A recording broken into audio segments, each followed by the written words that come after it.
I'm Eugene Sepulveda. I'm the CEO and co-founder of Culturati.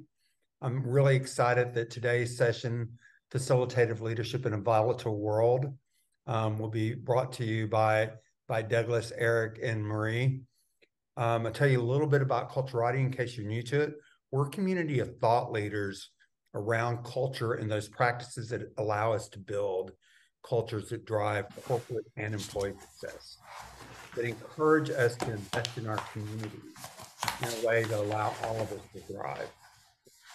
And a little bit of my political soapbox is we're the seawall protecting against the silly war against woke, the silly rhetoric that's trying to argue that diversity, equity, inclusion aren't important. And that as if they don't make better teams, better companies, and more sustainable businesses.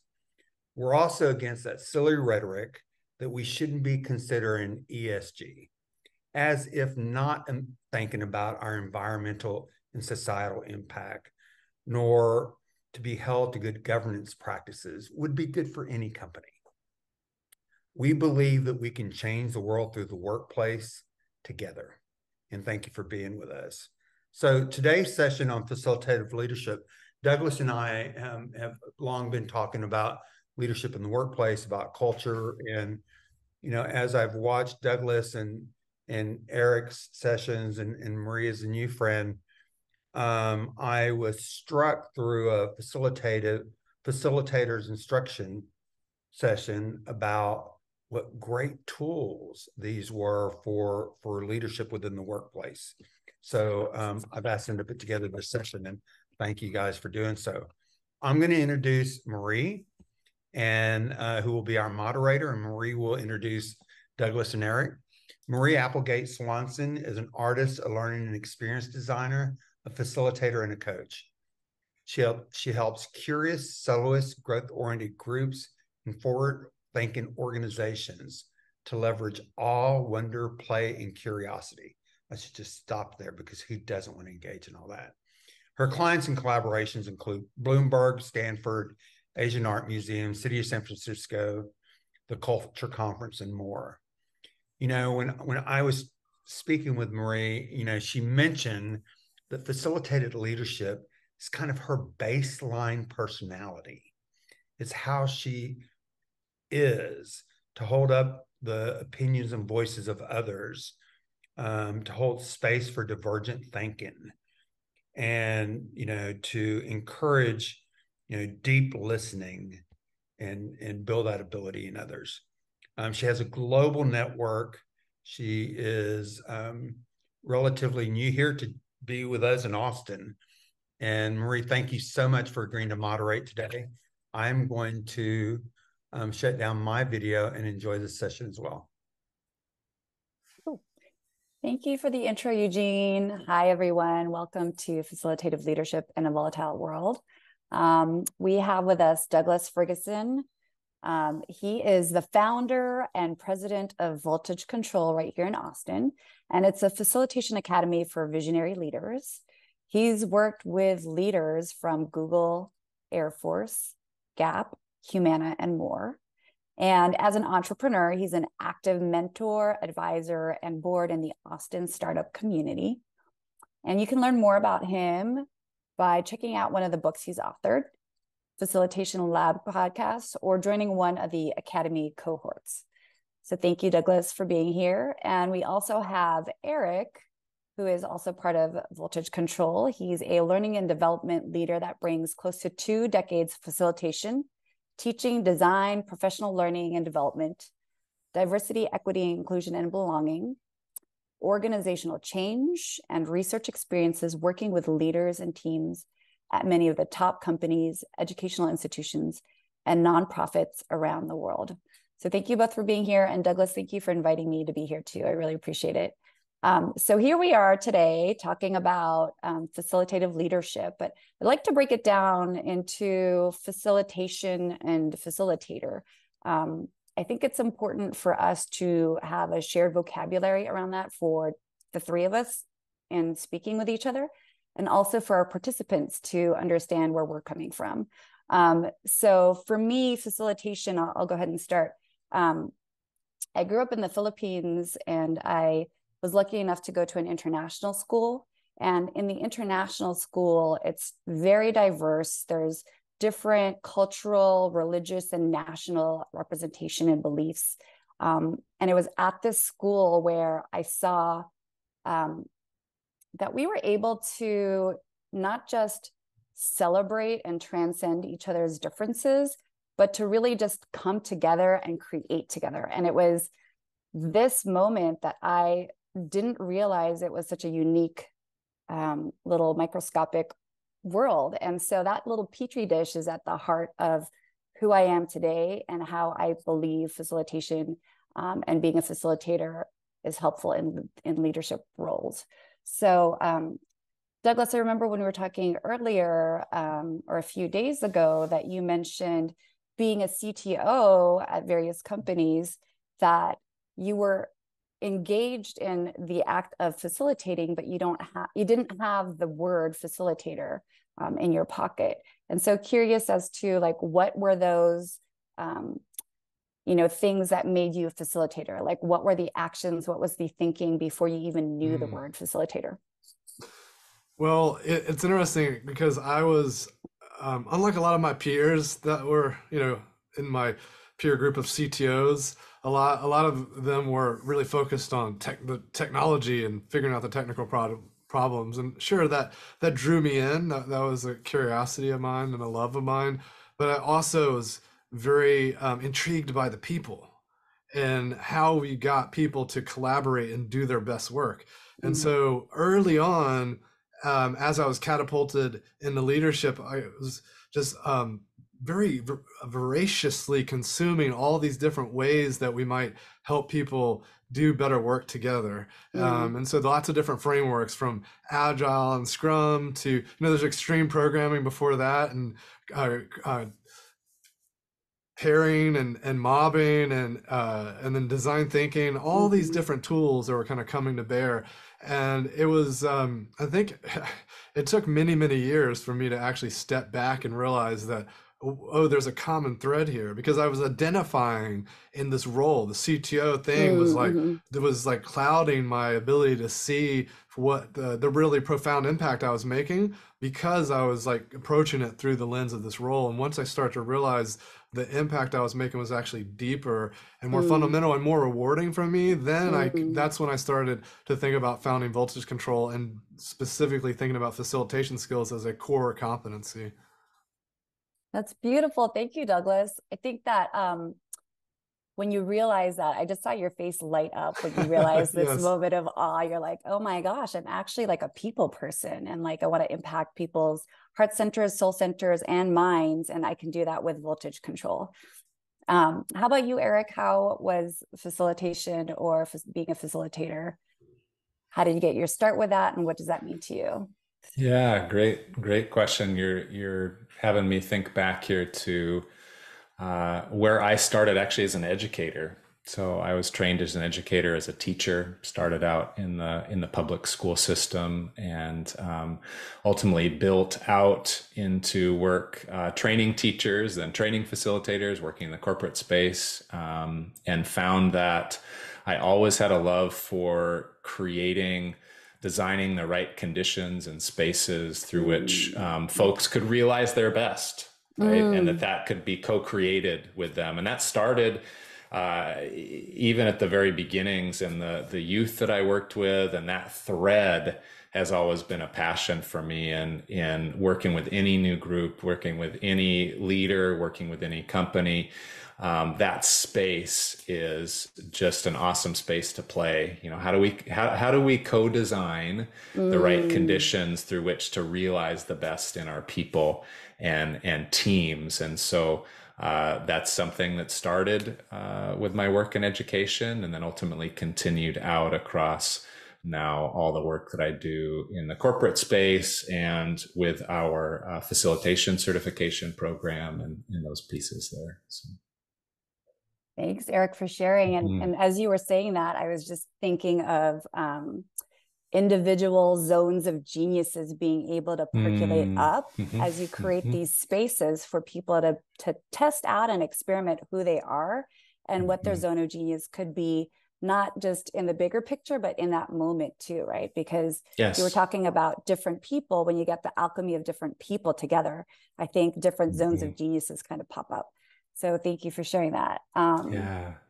And I know that Voltage Control is really excited about being the space in which people can learn those skills to help others shine brightly. So thank you. So we've gotten facilitator and facilitation. So going back to the theme of this talk, facilitative leadership in a volatile world. So I'll kind of give my spin on that, and then we'll jump over to Erik and Douglas. So I mentioned I grew up in the Philippines, and then I moved to the Bay Area when I was 16. And as I was walking around, I noticed these beautiful buildings, beautiful homes, and they all have these really solid foundations, right? That's what you need in order for good structure to exist, and for people to live in and play in and just be. But with it being a volatile landscape, like the actual land, there's earthquakes, right? That's what the Bay Area is known for. And so what happened is that the city had to start retrofitting these older buildings. So going back in there to create space and breathing room in order for the buildings to move with these motions. And so I liken that to kind of facilitative leadership, right? It's like retrofitting the current leadership model, right? The current leadership model, at least where I'm coming from, is a strong, solid foundation, but maybe so strong that it's actually fragile. And so with facilitative leadership, there's this opportunity for it to sway and give space for these moments to be in flow with everything. So to me, that's what facilitative leadership is all about, is retrofitting our current leadership style. And I'm curious, Erik, I see you nodding and kind of smiling along with that, and wonder what your thoughts are on that. Yeah, no, you're making me think of how important groundedness is for us as leaders, and as we are supporting the teams and folks that we work with to lead from the spaces that they are too. Helping people discover what's ultimately helps to get them grounded in what they can offer. And in doing so, that creates much more resilience, right, across the group, and the ability to move and flex. And also too, for leaders, and we talk a lot in our work, one of the key initial qualities of facilitative leadership is purpose, and to be purposed in your work. And that's a key starting point in this grounding that then allows you to move in these volatile dynamic moments, and to move together, right? If you've cultivated the conditions through which a team can be grounded dynamically in those ways. So that just that visual, and I was thinking, I'm out here in the Pacific Northwest, I'm thinking of the networks of evergreen trees and the root systems, right? As we get those winds there, and that being such a key part of facilitative leadership and the most dynamic teams and organizations. So, Erik, that's making me think about, the purpose is, of course, one of the 5 qualities we talk about, but adaptive is another of the 5 qualities of facilitative leadership. And, I think about these buildings, and while they might be strong and they might be great engineering feats in a lot of ways, if they're not adaptive to the conditions that are being presented to them in the moment, they're not going to be as successful. And I think that, and that's even folks that are applying facilitation skills to their work can fall into the trap of not being adaptive, right? And because especially if you find a tool and you go try to use that tool to great effect, it can actually sometimes backfire. And so it's really about, how do we attune to what's emerging in the room, or what's emerging in the market, or in the space of a decision we're trying to make, and being really mindful of that and being receptive to it. The fact that, hey, we have this well-laid plan, but what's emerging is incongruent with what we anticipated, and so let's respond accordingly. It's a Douglas, nice. I'm totally thinking. Oh, sorry. Go ahead. Briefly here, quickly, it's a nice bookend, right? If you think of those two poles there, purposed and adaptive at the same time. Those are always in conversation with one another as we're in the room, and you're continually coming back to, based on what's emerging, how are we best going to live out the purpose, and what do we need to shift in order to do that? Sorry there, Marie, go ahead.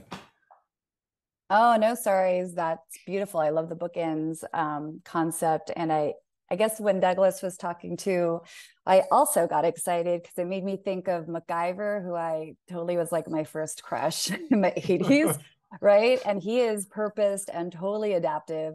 And he would see like whatever was in front of him, the object that he had would evolve in terms of its purpose and how he could use it in that moment. So I just wanted to share for all the 80s babies out there, MacGyver is an excellent facilitative leader.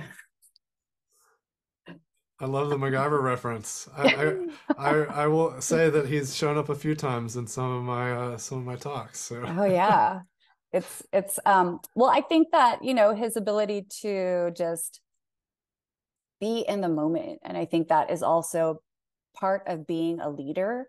When you're in the moment, and Erik, you've mentioned this, and I've seen this in your bio, you're able to be deeply empathetic, right? You're able to be really in a shared moment with somebody, and they in turn share that with you. And I feel like, gosh, sometimes when we try so hard to be understood, we forget to understand. And it's in facilitative leadership that we allow understanding to rise a little bit higher than just being understood. Yeah, I want to come back to the, because you were kind of getting into origin story a bit. And for me, I remember there was this moment that was a real just aha for me as I was kind of navigating what it meant to be a leader. Because, I got promoted because I was really good at doing the thing, right? And here I am, like, being really excellent at coding, and so like, hey, you should manage coders, right? And then and so because you're the expert and people have elevated you to be that in that position, naturally people come to you and say, what do you think we should do? And a mentor told me, he's like, the best response to what do you think we should do is to say, I don't know, what do you think? Right? And it's like a simple, trite example, but if we apply that more deeply, more fundamentally, shift from advocacy to inquiry, instead of being kind of tied to our own ideas and our own vision of the future, how do we co-create that with the team? How do we shift to inquiry so we're asking really amazing questions to bring people in? And that brings up another of the 5 qualities of facilitative leadership, which is being inclusive.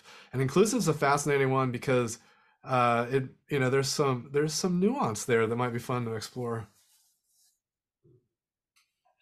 Yeah, I mean, I'll jump on there to that point. I think it gets us thinking importantly about who the right folks are to be in the room at that point, to really realize the best in those people, in that conversation, in where things are going, and that sometimes that means that not everybody is going to be there at that moment, but other people will be there at another moment. It's getting out of this routine of everybody needs to be in the room at all points in a way that ultimately undermines the collective growth of the work. And so it's purposeful inclusion and in service of again, that larger purpose and being able to then adapt in that space. And that's something that we work with a lot of folks on is, okay, based on where you're hoping to go, who are the right people to be there at this point? And it doesn't mean that the people who aren't there aren't important or won't ever be there. It's just in this moment, here's here's what should make up the contours of this conversation right now. I love that, Erik. And it makes me think of the book by Priya Parker, The Art of Gathering. It's the central thesis, right, of her whole book is, well, one of them is just who is invited to the party, who's invited to the meeting, who is allowed to have a say in that moment. And to your point, it's not that those who aren't included in the moment are not thought of. It's actually can be the opposite, is that you need to hear really clear, crisp voices in order to magnify the other folks who might not know even what they want to amplify. People are thought of even more deeply in that moment versus what can too often just be based on routine, cultural routine in a company that is even more thoughtless, unfortunately, about the people in the space, because it's just like, well, we have this meeting on the calendar, whoever's going to show up, and you're not ultimately able to get out of those people, with those people, the best. And going back to like your number one purpose, like I think again that when you define your purpose, then you know who's invited to collaborate. Exactly. You know, it's also it's interesting because in some cases you might broaden scope or who is brought in. Oftentimes, especially with companies that are aware and concerned and care about diversity, inclusion, equity, belonging. A trend that I've seen is like these massive meetings, right? Like, in fact, one of our clients, a large sports retail manufacturer, was at a point where I called it meeting FOMO. It was to the point where like everyone was just afraid of missing some meeting, and they were just like the rooms were just filled to the gills. This was actually before the pandemic; it was already happening, and it was just crazy because people were just already going back-to-back meetings. It's like a classic problem that we have in our organizations. And if you can be more clear about who needs to be included, who's going to provide value, or who will benefit from being there, and only purpose can guide you to that proper inclusion. And then that means the people that are in the room, we can go deeper with them. You know, in our facilitation community, we're big fans of saying that, diversity is like inviting people to the meeting or to the dance, but like real inclusion and is asking someone to dance. And so if we invite them to the meeting and we just like present a bunch of slides and graphs and metrics to them, we're not really dancing with them, right? And so how do we encourage them to do some analysis, or if we're actually looking through some metrics together, or encourage them to think about and even talk about what are we missing? What are we not looking at? Like, how do we engage in dialogue and prompt people to have rich conversations? Because that's what's going to result in, deeper, more engaging, more participatory work. Oh, I love that, Douglas. And I think that's like one of my personal manifestos is like, how do we again like shift a culture of monologuing back to dialoguing? And it's a lot easier said than done, right? Yes. It's like we need to give the space to allow it to emerge. But you talked about earlier also inquiry. Sometimes you need to ask a question in order for the momentum to start to build. And so I think of like the Socratic method, like how can we incorporate that into conversations, whether they're one-on-one or whether they're in a team meeting, a department meeting, organization meeting, or community meeting. So. Yeah, it's a key. And this is where, it really is something that you can learn, you can grow in your ability to create better questions, to think more deliberately about the way you're designing a space, and even to your point there, practicing in ways as a leader that you're able to shift into that more Socratic space, because that can be it can be scary for a lot of folks, because it decenters some of the traditional power structures, right? And back to Douglas's point about how much in organizations, especially in American cultural context, it's the lone leader. It's the expertise or skill set there that folks are celebrated for, not necessarily their abilities to invite that Socratic dialogue there from folks. So yeah, it reminds me too of another of the 5 qualities, which is to be clear. Because even if we are asking questions and trying to engage folks, the clarity of our prompts and our invitations can sometimes, or the lack thereof, can sometimes hold us back, or be the real key to unlocking things. Because ultimately, if we ask a question that doesn't resonate, or if we ask a question that alienates for some reason, because potentially we got ableist language, or we've got, it could be any sort of things, or maybe we're talking about MacGyver and everyone was, born in the 90s or whatever it is, right? And so I think we just had to be mindful of how clarity might show up or not show up, and how we can become more clear in our prompts and in our invitations to people. I think I love Brene that Brown. word. Oh, Go ahead, Marie. Go ahead. We're gonna keep tag teaming each other. Yeah, it's all good. Yeah. Well, I just wanted to share. It just makes me think of Brene Brown. Being clear is kind. Yes. And so, well, she's from Texas, so I'm going to bring her up. There we go. But go ahead, Erik. No, it's just how Douglas used the term invitation and clear invitations.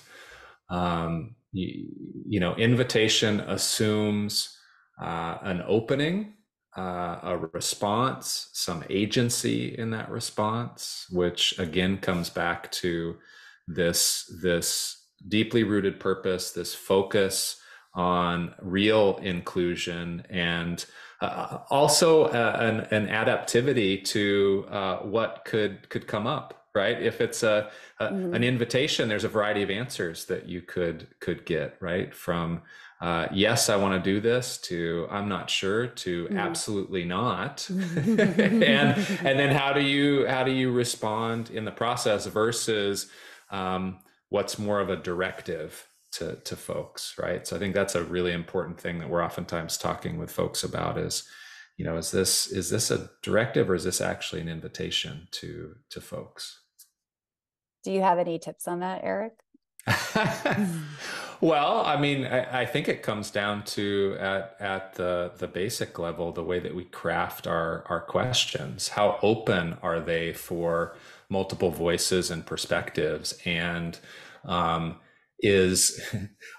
they directive free, right? I think we've been in situations where we've been voluntold about something, or we prompt folks with an ulterior motive. And that doesn't mean you can't have purpose in the background, but you have a different, you're holding the question differently, right? Or you're holding the invitation differently. You're open to that dialogue, what could emerge there, and you don't necessarily have it planned out, right? So I think it's how open are our questions, how loosely might we be holding them, and how much do they have our purpose and the people that we're engaging with at their core.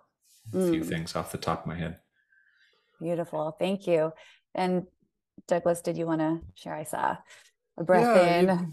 Yeah, for sure. Questions are interesting, right? It's like, I think that often, there's the classic, we want to ask open questions.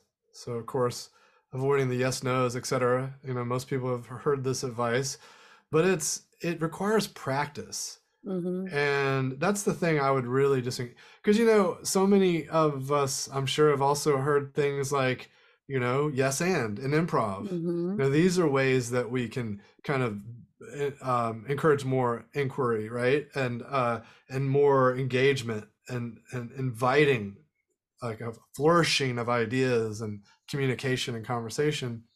The thing is like, we have to practice it and build the habits, and we have to do it one little step at a time.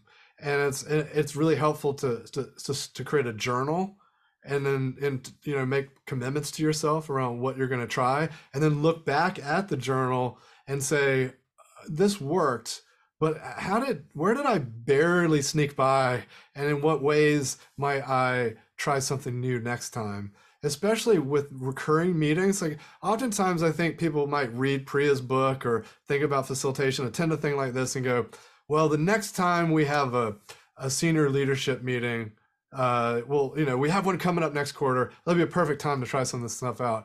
And I think the thing is try it out in moments that are lower stakes, that are happening frequently, so you can build habits and then have time to reflect and repair. And specifically on the questions, maybe something that folks haven't heard before is to, the more people can connect with story, the better and richer responses you're going to get. So for instance, it's much different to ask someone, what is your onboarding process? Versus saying, tell me about the last person you onboarded. Right? You can just imagine already the depth of detail that you're going to get between those two different questions. And so if you can steer toward questions that bring people into a moment, into a memory, and draw them into stories, then you're going to get way more passion, way more engagement. And then if that's addictive, everyone else starts yes-anding and adding to. So that's a big tip that I would have there. Oh, you just make it so real, right? When you have this story that everyone is, again, invited to imagine and be part of this world. Emotions are evoked and bonds are made when you have stories. So thank you, Douglas. And that totally is already answering part of the last question that I wanted to ask everyone is, how can people start with where they're at in their organizations with what they've got? Like, how might they test out maximizing everyone's contributions as a facilitative leader? And one thing that I'll share, when I worked with public and private sectors coming together, which is always a fun, beautiful blending of families, what worked really well is actually disengaging from the main purpose. So just bear with me for a moment here, and introducing a moment of awe, right?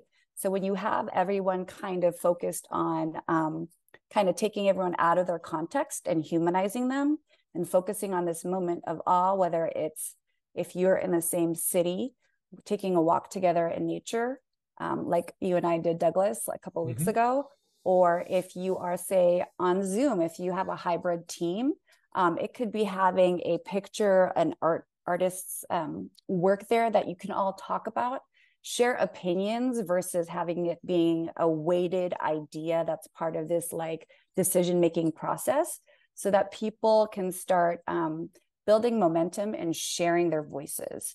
So for me, that's a little tip that has worked well in that particular project. That's reminding me of the team breath, even just something as simple as, let's just all breathe together for a moment. And that can be facilitated in a number of ways, but it just helping us hit the reset button. Very, very powerful. Should we do one right now? Sure. Can everyone who's out there come join us with a breath? We can't see you or hear you, but we'll feel you in spirit. We're going to take a deep breath in. Hold it up for 4 seconds. And let it out for 4. Thank you, Douglas. Yes. Erik? I mean, it's those moments, whether it's breath or moments of awe and experiencing the sublime, that get us connected into something bigger than ourselves, which is again back to the importance of decentering the individual there in ways that help us to focus on the needs of others and of the team. I think those are really important entry points there that can get beyond, when we talk about purpose, that's we're oftentimes talking about, yeah, certainly the purpose of that gathering, but an even deeper purpose that looks beyond that gathering over the course of a year, over the arc of a career there, that gets us plugged into that something that's bigger than us. And I think that helps people connect better, especially when they're doing it with each other. I want to come back to the question of how do we apply this? And when we have 10 meeting mantras that come from our book Magical Meetings, and the two that are jumping to mind right now that are anybody can just take and use immediately are no purpose, no meeting. And we've talked about purpose already, but how do we tap into our clarity? How do we clarify that to ourselves so that we can design and prepare for the meeting more intentionally? How do we clarify it to our participants? Because the number one reason that people find themselves walking out of a meeting disgruntled is because they walked in with an expectation, that expectation wasn't met, and now they're unhappy. A lot of times the expectation they were walking in with was incorrect because we didn't set very clearly up front the purpose. And that's not really sharing an agenda, because an agenda doesn't communicate purpose. Purpose is, like, for instance, if I'm going to come together to collect ideas so I can make a better decision, that's a lot different than saying we're going to make a decision together, right? And so I think communicating that purpose and really that intent is really, really key. Also, another meeting mantra that people can apply immediately would be do the work in the meeting. So use the time together to harness that power and that momentum we can build together, rather than talking about what we plan to do. Let's open up a Google Doc. Let's open up a Miro. Let's open up whatever tool that we like to use that we can come together and create some early version, get some momentum on a thing. And then you've got a very clear path forward. People can just like run with the pieces that make most sense for them. But let's make progress together rather than talk about the progress we want to make. I love that. So it's like live in action. You're already together. These are the minds and the people who are interested in it. And let's just spark this little fire and then keep blowing on it as we leave the meeting, instead of like, I'm gonna. Yeah. It's a place where we're oftentimes coaching folks when they're working on purpose and clarity, and then ultimately crafting whatever it is they put together, which is the fourth quality of facilitative leadership, is that what you do is crafted based on that purpose that you approach with, that inclusion, that clarity. Then you ultimately craft things in a way that you have to then ask yourself, what is most essential with the limited time that we have here for these people in this place, right?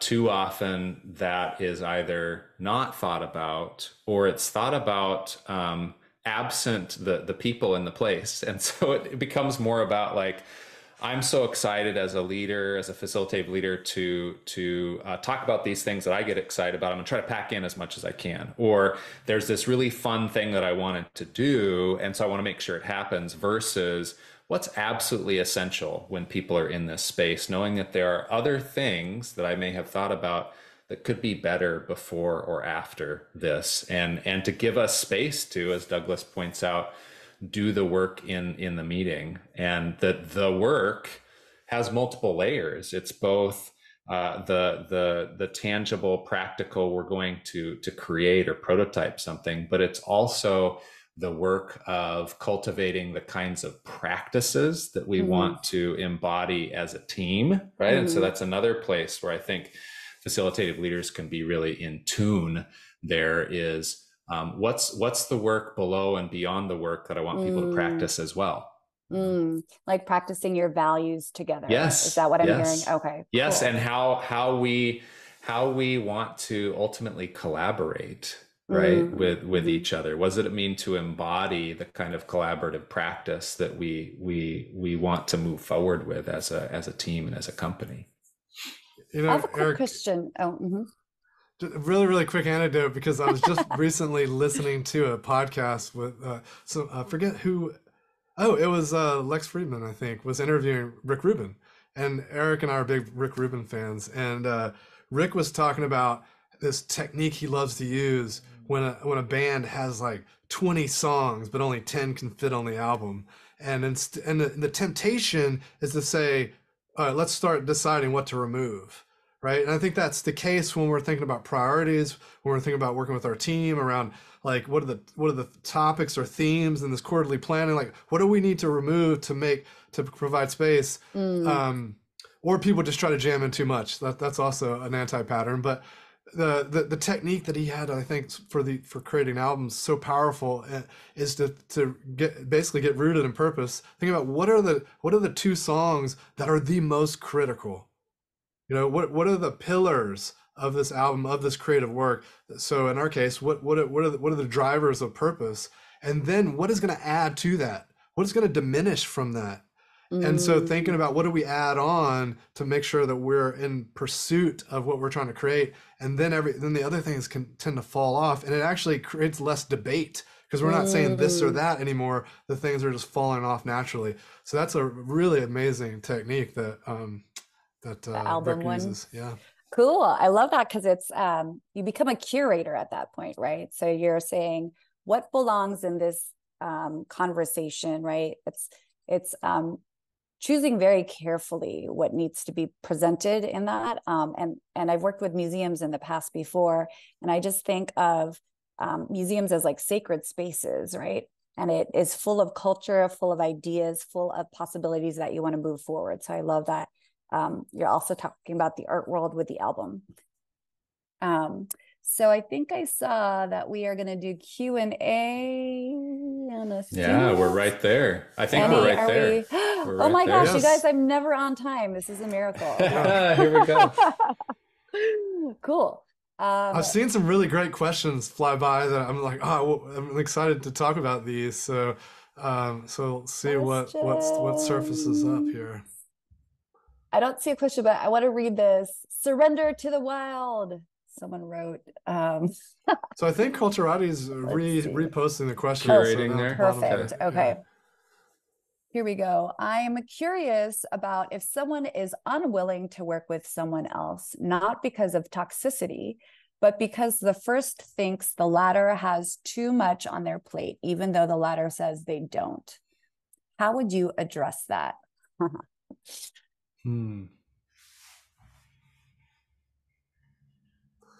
So just to understand the question, so this person A is in this position where they're supposed to have a meeting with someone else and work with them, but they believe the other person has already too much to do, and that adding this project or collaboration or meeting, even though they would like this person, is actually may not come to fruition because they can see that they have a lot going on. Is that accurate? Yes, Solana. Yeah, the thing for me is I'd be curious to the why matters so much. It's like, because people come to us all the time when they're curious about learning facilitation skills, and one of the number one things they ask about is, how do I deal with this dysfunctional people or problematic people, or there's various labels they might use. And our issue is that it's fairly reductive, right? And the problem isn't that this person's disruptive or problematic. Generally, the problem is they're not connected to the purpose. They don't understand the why, or there's some kind of missing component there. And so using inquiry, like diving into our superpowers of questioning, we can start to get a deeper understanding of what's leading to that belief. And so if we can understand the drivers of that belief and unpack it, then we can start to then understand how to repair. And I'm also get curious about what are some of the dynamics between those individuals and how they become to believe things about each other, and encouraging some dialogue, because it may, depending on who the request comes from, is it a request for help, or is it a mandate to help them? All these things matter a lot. And so I think dialogue and getting curious about the drivers really could be big unlocks there. That would be my thoughts. Yeah, it seems worth that curious conversation there with these folks individually, increasingly collectively, and then some internal conversation with oneself too, in terms of what's really the purpose behind this project. what's a reasonable invitation, right? Or the invitation that's at play, and what might fit here. Also, what is my longer term vision for, if we're again thinking about a facilitative approach as a leader, my longer term vision for the growth that I'm hoping for from and with these two individuals, right? So what's the edge that is at the core of this initial interaction, and how could I get really curious in a way that invites moving toward and beyond that edge? Yeah, and so someone else mentioned in the comments the Rick Rubin story connecting to the what was the language is interesting because it's like the big yes. Mm-hmm. And there's actually a book called Getting to Hell Yes, which is a little like big yes is maybe a little bit more appropriate in some contexts, but that's a great book on that topic of I think it's a little bit different when you think about the nuance of like what are these essential bits. I personally find the hell yes more helpful when some random thing comes at me and it's like, do I actually want to go volunteer for this thing? I mean, my heart tells me yes, but like, should my self-care lack of self-care tendencies like speak up and say no, you shouldn't do that, right? And so yeah, the big yes and the quiet no, yeah, that's powerful to discern some of those things. See a question here about gauging personal dynamics in a group. How do you gauge personal dynamics in a group? Mm-hmm. I'm a big fan of just asking the group, like, I'm sensing or I'm noticing X, and then just kind of place that out there and just see how the group responds. Like, for instance, it seems like we things are a little heated. What do we think about that? Like, literally, don't pose any of my opinions or my beliefs onto it, and just see how the group responds, because it can be a powerful way to come back to that inquiry piece and learn some things where maybe I wasn't quite as attuned as I thought I was. And you really have to the prompt and how it's articulated you have to take the group into mind and what's unfolding to mind, but that's the general territory of just approaching with that curiosity. So naming the elephant without naming the elephant. Yes. Yeah. Like taking a step back. Right. Yeah. But posing the question so that we can see an elephant, and then allowing ourselves to talk about that. I think that's a beautiful way to just step back and let it emerge in a thoughtful way. Okay, let's see. Question. You guys mentioned Lex Friedman and listening to his interview of Walter Isaacson recently. He spoke about Steve Jobs and Elon Musk, especially as very successful entrepreneurs. They were anything but facilitative leaders. Do you believe a facilitative leader could disrupt markets as successfully as an authoritative one? Eugene, giving us the hard questions. Yeah. Okay. Well, I guess it depends on how you define disruptive, if you're, because there's certainly levels of disruption and chaos that happen with authoritative leadership. I think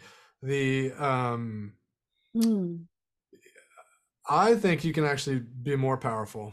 I don't think being a facilitative leader is less necessarily without vision and without ability to move things forward with gusto and ambition, but it just means we're gonna have people along for the ride with us, and doing it because we've created a passion to do so versus mandating things.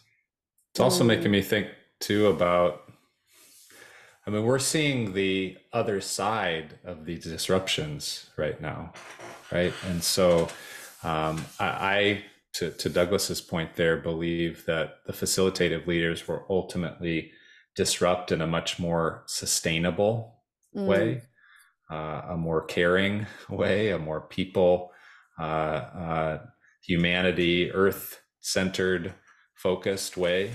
that ultimately gets us to where right now we're trying to go as we ask some really deep questions about the meaning of work and what the future of work and living on this planet is going to look like. So I'm with Douglas there. I think the facilitative leaders will ultimately be the key part of guiding us to where we ultimately need to be over the longer term, versus what were disruptions and obviously had huge impact in the market in the near term, but then has left quite a bit in its wake that we are now trying to figure out how to clean up, build out of, transcend. Yeah, and Eugene was asking maybe cite some examples. I think watching what how I would say that Twitter is imploding. So I think that's an example of authoritative leadership failing.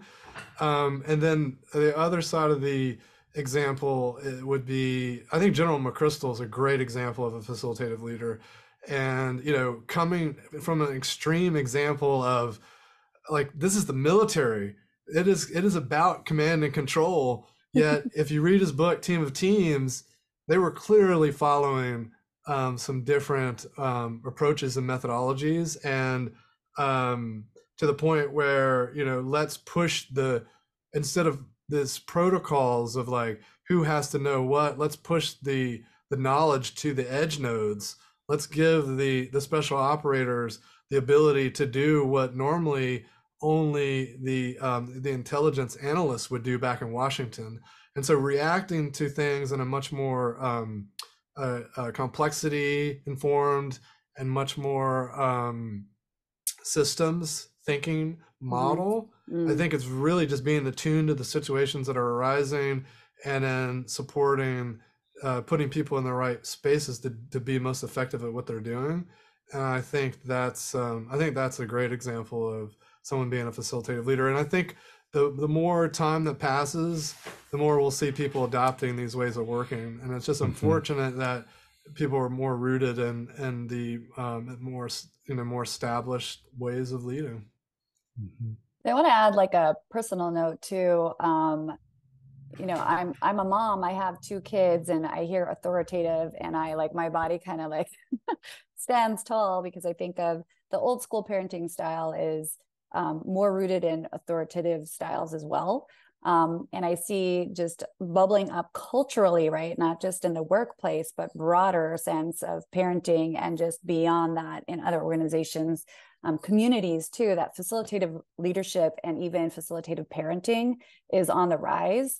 I would say that like leading by using the Socratic method to basically, what's that one parable about, like, teach a man to fish and he'll be able to feed himself, but if you give him fish, he'll always, I can't remember the exact, if anyone can help with that, but if not, that's okay. But just the idea that by giving someone a question, I think you start to turn the gears. And again, going back to what we were saying earlier before, Erik, is just allowing people's zone of genius to rise. I think leaders are going to be doing that more, because I think employees want to be seen in that way more too, right? Because employees are also more informed about that. They will start to nudge and push and form and carve these leaders towards facilitative leadership as well. Yeah, because we ultimately want more from our work and our world. And I think that's something that was accelerated certainly during the pandemic. But a lot of those questions were there before that, as we ask further about meaning, what will give us meaning, what will have true impact, sustainable impact out in the world. And that's a core opening for facilitative leaders and their teams to move into. So I wanted to, we've got a couple of questions here that are maybe quick to answer, that or quickish. One is about if we can't get to consensus on time. And, I would say that if things are running behind, it is far more detrimental to rush things to some closure, especially around very, very high stakes decisions, than it is to like not get to that outcome. And so a word that we're big fans of is to say, we're just going to pause. So that's a soft way of acknowledging the fact that we're going to return to this. Nothing's wrong. In fact, we made some good progress. We took some tangents that were intentional, or maybe things went a little sideways, and that's fine. It's going to be okay. We're just going to hit the pause. That's a great way. Also, just thinking about there might if it's really, I like to talk about, some decisions are reversible and some aren't. And some are high stakes and some aren't. And so if you have a reversible decision that's not high stakes, maybe consensus isn't like, or unanimous. You don't need unanimous decisions on these kinds of decisions. And so I think consensus can mean we've got enough support for it. And so thinking about quick ways that you might test support and might even build support for this idea that we're going to make decisions in these ways can make it quicker to make decisions and then test them and move forward. Even having a testing culture makes it safer to make decisions because we know we can test them and we can reverse them if needed.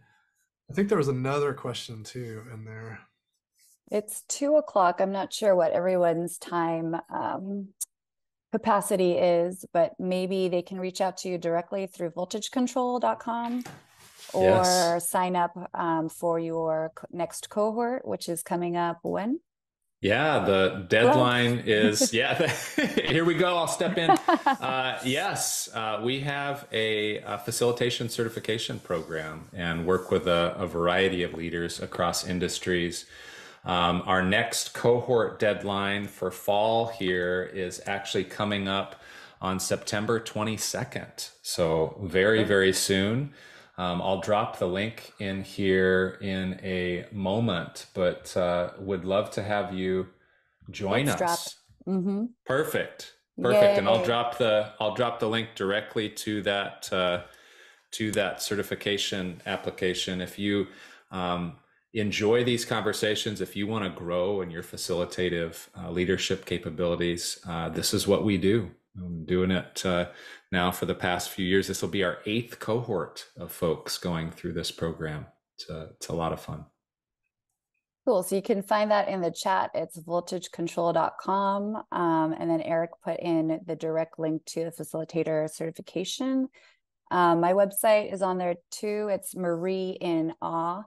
Not but like wide-eyed AWE and magicyear.com. I'm doing a women's cohort that we start September 25th for high achieving leaders, global leaders. Thank you so much to Culturati and Eugene and Douglas and Erik. This has been such a pleasure. I've learned so much. You can also find their 5 facilitative leadership qualities on their website. So be sure to check that out. Yeah. Thank you guys so much. Thank you, Eugene. See you guys. Yeah. Thanks. Take care. For signing on. Bye-bye.